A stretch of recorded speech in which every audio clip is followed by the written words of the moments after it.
फहद, मुझे बिल्कुल अच्छा नहीं लग रहा तुम्हारे ऑफिस के ऐसे बार बार चक्कर लगाना। And I can also clearly see कि तुम भी कंफर्टेबल फील नहीं करते मेरे यहाँ आने से। लेकिन क्या करूँ मैं मजबूर हूँ। मैं डिटेल्स तुम्हें फ़ोन पर दे चुका था ना सजल। फहद, तुम क्यों नहीं समझ रहे हो मेरी सिचुएशन को? अब मैं क्या करूं, तुम ही मुझे बताओ। इंश्योरेंस क्लेम भिजवा दिया गया है, फर्दर डिटेल्स तुम्हें मैं बता चुका हूँ, थोड़ा सा इंतज़ार तो करना पड़ेगा ना सजल।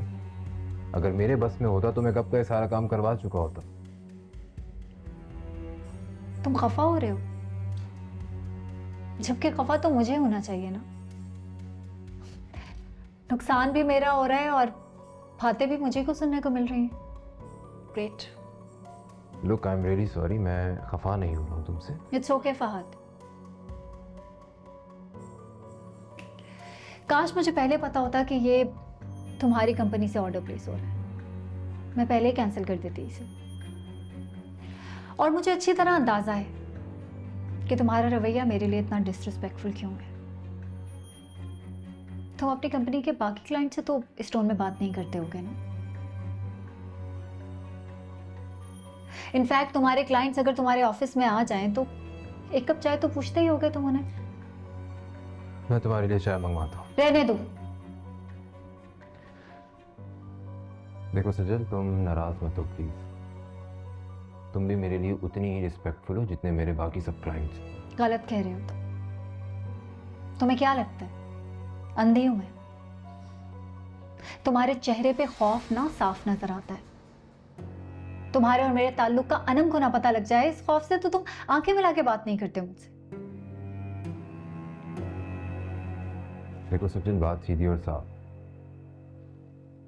मैं अपनी पर्सनल और प्रोफेशनल लाइफ को अलग अलग रखना चाहता हूँ। और फिर तुम अनम को अच्छे तरीके से जानती हो। तुम जब जब अम्मी से मिलने आती रही हो उसे लगता रहा है कि हम दोनों के बीच में कुछ। हाँ तो क्या ठीक था वो? तुम्हारा और मेरा वाकई में चक्कर चल रहा था। कैसी फजूल बातें कर रही हो तुम? एग्जैक्टली ये सब सिर्फ अनम के दिमाग के खुराफात थी और उसकी गलतफहमी दूर करने के लिए मैंने आंटी से मिलना छोड़ दिया। एनीवे, तुम्हें बहुत अच्छी तरह पता है कि मैं कितनी बिजी हूं और इन फजूल बातों के लिए टाइम नहीं है मेरे पास।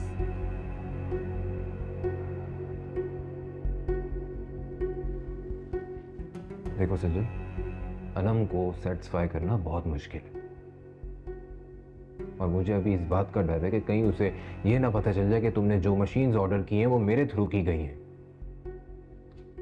क्या मतलब है? तुमने अभी तक नहीं बताया उसे? प्लीज सचिन, तुम मेरे लिए एक और मुसीबत मत खड़ी करना। I am telling you. मुसीबत सिर्फ तुम्हारे लिए खड़ी नहीं होगी फहद, मेरे लिए भी उतनी ही बड़ी मुसीबत खड़ी होगी। अनम को पता चल गया वो सिर्फ तुमसे नहीं झगड़ेगी। असद तो नवीद को पता लगा तो वो धक्के देके मुझे घर से बाहर निकाल देंगे। तुम मुझ पे यकीन कर सकते हो, अनम तक ये बात नहीं पहुंचेगी।